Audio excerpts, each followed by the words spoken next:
봄이 오면 내 곁으로 온다고 말했지.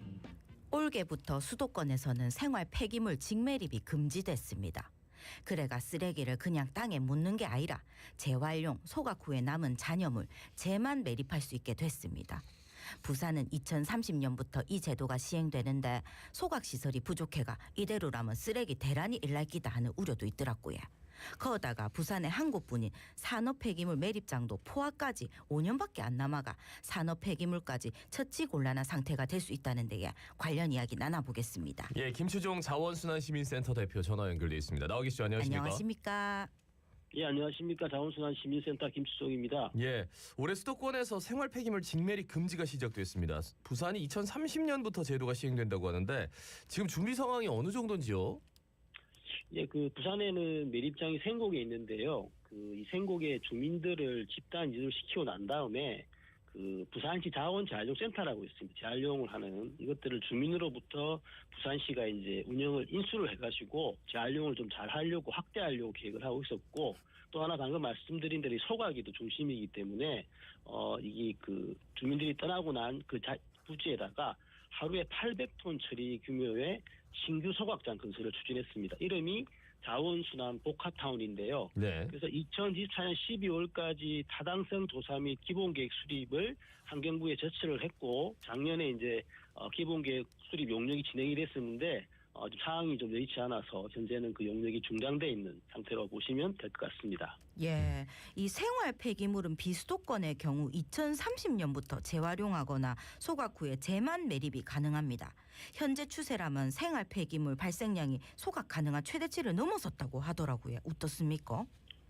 예, 2031년, 그러니까 이제 2030년부터 부산도 이제 직매립이 금지되는데, 2031년 예상치가 하루에 한 1,766톤 정도를 소각을 해야 된다라고 예상을 하고 있고요. 예. 근데 문제는 이제 현재 수준에서 부산에서의 처리 용량이 하루에 3군데가 있거든요. 명지동에 소각장이 하나 있고, 그다음 해운대에 소각장이 또 하나 있습니다. 그리고 생곡에 생활 폐기물 연료와 발전시설이라는 소각장이 있는데, 이 3군데를 다 합한다고 하더라도 소각 처리 용량이 1,276톤 정도 되죠. 네. 그러면 하루 땅으로 치더라도 한 490톤 정도를 소각하기 힘든 상태가 되기 때문에 2030년도에 직매립이 금지되고 나면 이 쓰레기를 처리하는 데 상당히 문제가 발생할 수 있는 이런 상태라고 지금 예상을 하고 있습니다.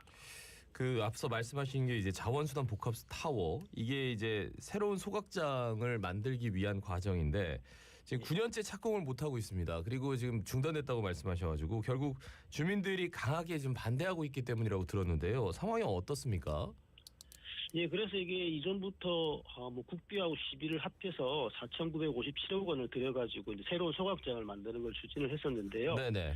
쭉 추진을 되고 있었지만 2021년부터 이제 소각장 인근, 그러니까 생곡 인근에 엘코 델타시 들어보셨잖아요. 네. 이게 입주가 시작됐고요. 그 외에도 명지동을 중심으로 해서 강서구 일대에서 상당히 많은 개발 사업들이 진행 중이다 보니까 점점 더 주민들의 반대가 심해지는 거죠. 건강법 문제도 있고, 그다음 환경오염 문제도 있으니까 반발을 하게 되는데 이게 점점 이제 심해지는 상황이고, 거기에 정치권이라든지 지방의회 같이 이렇게 반대를 하다 보니까 아까 말씀드린 대로 좀 길게 진행되고 있었지만 준비 과정이 진행이 되다가 작년 하반기에 중단된 상태라서, 근데 이게 또 아시다시피 6월 3일로 지방선거가 있지 않습니까? 예. 그러다 보니까 그 전까지는 추진되기가 상당히 지금 어려운 과정이 있지 않겠느냐.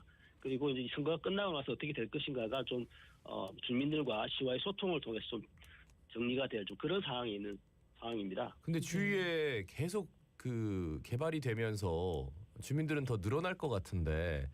예. 그리고 민선으로 뽑힌 지자체장들과의 그 관계, 그리고 여러 가지 생각을 해봐야 되는데 이게 정말 쉽지 않겠네요. 그러면 상당히 어렵습니다. 사실은 아까 제가 부산의 소각장을 말씀드릴 때 명지 소각장도 말씀을 드렸는데요. 네네. 사실 명지 소각장이 들었을 때는 주위에 주민들이 많지 않았습니다. 네, 그렇죠. 아시다시피 요즘 명지에 신도시 들어서고 상당히 많은 주민들이 늘어났지 않습니까? 예. 기존에 있는 명지 소각장마저도 폐쇄하는 이런 민원들이 상당히 많이 올라오기 때문에 사실은 명지 소각장을 유지하는 것도 사실은 쉽지 않은 과제인데, 또 같은 강서구에 있는 생곡에다가 주민들 유치시키고 난 다음에 소각장을 만들다 보니까 왜 우리 지역에만 그게 들어서느냐 하는 문제까지 겹쳐가지고 이게 해결이 그렇게 쉽게 풀리진 않을 것 같은 그런 전망이 우세한 추세입니다. 예. 네.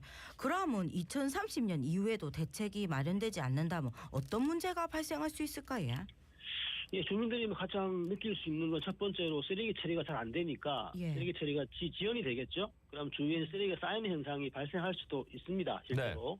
근데 이제 그런 것들을 또 시나 기초자치단체 입장에서는 그러면 안 되기 때문에 노력을 해야 되니까 이제 그 공공처리 시설이 아니고 민간 소각장을 이용할 수도 있게 됩니다. 뭐 다른 지금 현재 수도권에서 벌어지고 있는 현상처럼. 그렇기 때문에 당연히 이제 민간 소각장을 이용하게 되면 비용이 상승을 하겠죠. 예. 그러면 안 그래도 지금 쓰레기 처리 문제로 재정적 부담이 심한데 이게 이제 가중될 부분이 있고요.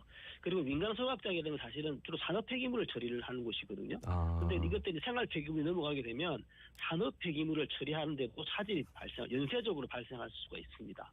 그리고 그럼 부산에서는 힘들구나. 그럼 다른 지역으로 넘기자고 한다고 하더라도 예. 그게 과연 타 지역 공구시설이 받을 수 있느냐 아니면 타 지역 민간 시설을 이용한다고 하면 더 비용 문제가 더 많이 발생하기 때문에 네네. 지금까지 겹쳐가지고 상당히 부산시로서는 뭐 그 처리도 힘들고 처리를 한다고 하더라도 너무나 그 재정적 압박이라든지 문제가 많이 발생하는 그런 현상들이 아마 2030년부터는 벌어질 가능성이 있는 거죠. 자, 그렇다면은 이거 오도 가도 못하는 생활 쓰레기, 생활 폐기물 이거를 어떻게 처리해야 되는지 그 현재로서 가장 현실적인 대책은 뭐라고 보십니까? 먼저 지금 수도권에서 벌어지고 있는 현상이 뭐냐면 이제서 이제 직면이 금지됐는데 이제 쓰레기를 줄이겠다는 정책들이 마구 나오고 있습니다. 근데 부산시 같은 경우는 아직 그래도 나름대로 시간이 남았기 때문에 가장 우선이 좀 더 강력한 쓰레기 감량 정책을 수립하고 실천을 해야 됩니다. 지금도 매년 조금씩 줄이겠다는 목표는 있지만 그 약간 조금 낮은 목표거든요. 그래서 네. 무엇보다도 강력하게 쓰레기를 줄이겠다는 의지를 표명하고 정책을 시행을 해야 시민들이 보시기에 쓰레기를 줄이겠구나. 근데 줄인다고 하더라도 말씀드린 것처럼 태워야 되는 쓰레기가 나오지 않겠습니까? 예. 그러면 부산시 전체적으로 지금 3군데 있는데 새롭게 만들고자 하는 것을 여기고 그럼 봤을 때 쓰레기 발생이 어느 정도 될 것이다. 그러면 어디에는 좀 고치고 어디에는 이렇게 어떤 용량으로 만들면서 이 전체 플랜을 공개를 해야죠. 시민들하고 소통도 해야 되고 또 전제가 만든다고 하더라도 고친다고 하더라도 최신 설비를 도입을 해가지고 기술을 안정성 확보를 해야 됩니다. 그래야지만이 환경이나 건강에 미치는 영향이 적을 거고 네, 이거 네. 정보를 또 투명하게 공개를 해야 됩니다. 이런 네, 것들을 네. 주민들하고 약속을 해야 되고요.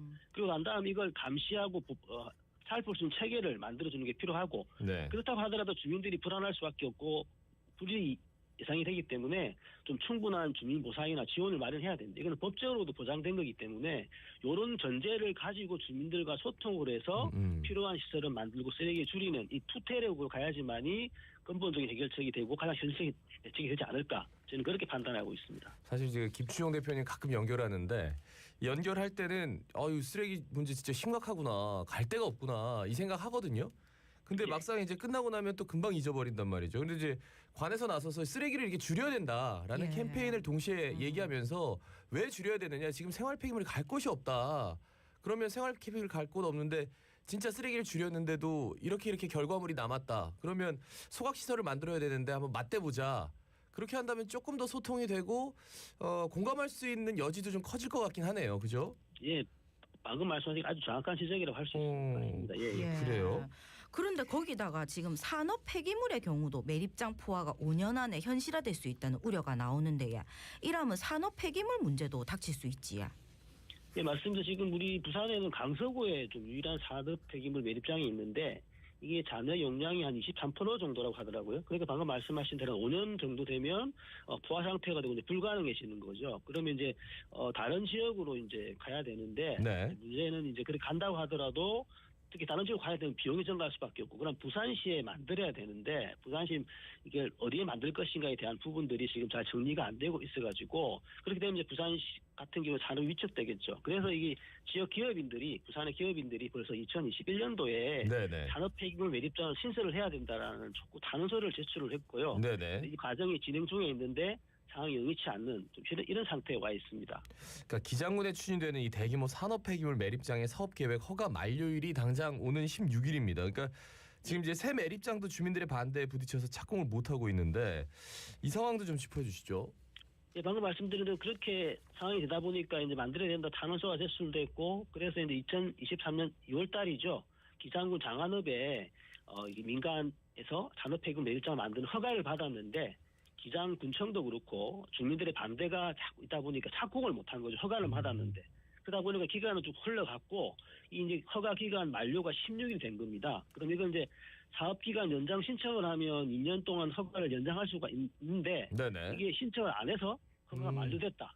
그러면 같은 부지에 같은 사업자가 사업을 하더라도 사업 계획서부터 다시 제출을 해야 됩니다. 사업이 원점으로 돌아가는 거죠. 그래서 말씀하신 것처럼 산업 폐기물 이 매립에 대한 대란이라든가 걱정들이 커질 수밖에 없는 지금 그런 상태에 와 있습니다. 예. 예. 그러면 현재로서 가장 현실적인 대책은 뭐라고 보시는지 1분 정도 시간 남았거든요. 말씀해 주실까요?